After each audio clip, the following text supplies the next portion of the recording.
नमस्कार। चलिए आज एक बहुत ही सीधी सादी बच्चों की कविता को देखते हैं, लेकिन इसके पीछे छिपे मतलब बहुत गहरे हैं। ये कहानी है पहचान की, सुंदरता की और अपनेपन की तलाश की। तो कहानी शुरू होती है बहुत ही क्लासिक तरीके से। एक कौवा था।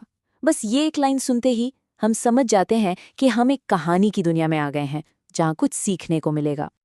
तो कहानी का हीरो है एक कौवा, जो अंदर ही अंदर एक कश्मकश से जूझ रहा है। वो कुछ और बनना चाहता है, और ये एक ऐसी चाहत है जो शायद हम सब ने कभी न कभी महसूस की है ना? जैसा कि हम सब जानते हैं, वो काला था। अब ये तो एक सीधी सी बात है, लेकिन उस कौवे के लिए यही उसकी सबसे बड़ी प्रॉब्लम थी, उसकी पहचान का वो हिस्सा जिसे वो बदलना चाहता था। और यहीं पर कहानी का असली सवाल सामने आता है। वो जानना चाहता था कि भई सुंदर कैसे बने। और सोचिए, ये सिर्फ एक कौवे का सवाल नहीं है, ये तो हम सबकी अपनी कीमत, अपनी पहचान से जुड़ा एक बहुत बड़ा सवाल है। तो उसके लिए सुंदरता का मतलब क्या था? उसकी एक विश लिस्ट थी।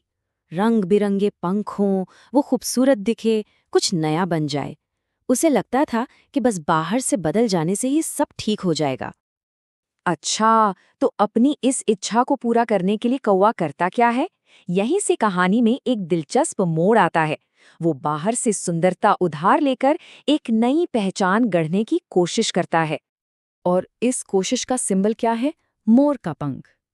अब देखिए, ये सिर्फ एक पंख नहीं है, ये उस चमक तमक वाली खूबसूरती का प्रतीक है जो हम चाहते तो हैं, पर वो हमारी अपनी नहीं होती। आज की दुनिया में सोचें तो ये मोरपंख शायद सोशल मीडिया के लाइक्स हैं, या कोई महंगी गाड़ी, कुछ भी जो हमें लगता है कि हमें दूसरों से बेहतर दिखाएगा। तो कौवे ने अपना ट्रांसफॉर्मेशन प्रोसेस शुरू किया, और वो भी बड़े मेथोडिकल तरीके से। उसने एक एक करके मोर के पंख ढूंढे, अपनी पूंछ में लगाए, और एक भी पंख नहीं छोड़ा। अरे, एक तो उसने अपने सिर पर भी सजा लिया। बात यही नहीं रुकी, उसने अपने पंखों में भी उन्हें फंसा लिया। मतलब पूरी कोशिश थी कि इन उधार के पंखों से खुद को ढक ले, ताकि उसका असली काला रंग किसी को दिखे ही नहीं। तो इस मेकओवर के बाद उसका पहला रिएक्शन क्या था? भई वो तो खुशी से झूम उठा, नाचते हुए बोला, अब मैं सुंदर हूं।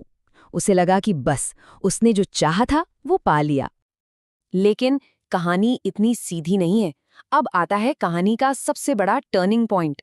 अब ये देखना है कि उसके अपने लोग, उसका अपना झुंड, उसके इस नए रूप को देखकर क्या कहता है। और जो हुआ वो उसकी उम्मीद से बिल्कुल उल्टा था। बाकी कौवों ने उसे देखा और उस पर हंसने लगे। उसकी इस नकली पहचान को फौरन रिजेक्ट कर दिया गया। तो यहाँ पर दो अलग-अलग नजरिए आपस में टकराते हैं। एक तरफ कौवे का अपना यकीन है कि मैं अब सुंदर हूँ, और दूसरी तरफ उसके झुंड का जजमेंट है कि अरे, तुम कितने बड़े मूर्ख हो। इससे पता चलता है कि हम अपने बारे में जो सोचते हैं और दुनिया हमारे बारे में जो सोचती है, उसमें कितना बड़ा फासला हो सकता है। तो चलिए अब कहानी के सबसे जरूरी और सबसे गहरे सबक की तरफ बढ़ते हैं। और ये सीख उसे कोई और नहीं बल्कि उसका अपना ही समाज देता है, जो उसे उसकी असली कीमत का एहसास कराता है। तो क्या था वो सबक? एक बहुत ही सिंपल लेकिन पावरफुल लाइन, तुम काले रंग में ही सुंदर हो। सोचिए, ये एक लाइन खूबसूरती के पूरे आइडिया को ही बदल देती है। असली सुंदरता बाहरी नहीं, बल्कि वो है जो हम असल में हैं।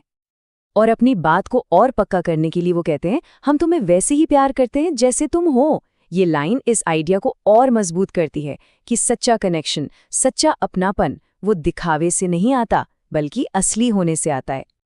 तो इस पूरी कहानी का निचोड़ क्या है? मतलब क्या सीख मिलती है? मुझे लगता है 3 बड़ी बातें हैं। पहली, असली खूबसूरती ऑथेंटिक होने में है, नकलीपन में नहीं। दूसरी, अपनेपन का एहसास तब होता है जब हम जैसे हैं वैसे ही रहते हैं। और तीसरी और सबसे जरूरी, हमारी कीमत हमें कहीं से लानी नहीं पड़ती, वो हमारे अंदर ही होती है। और आखिर में ये कहानी हमें एक सवाल के साथ छोड़ जाती है, जो हम सबको खुद से पूछना चाहिए। हम अपनी पहचान और अपनी खूबसूरती साबित करने के लिए अपने मोर पंख कहाँ ढूंढ रहे हैं?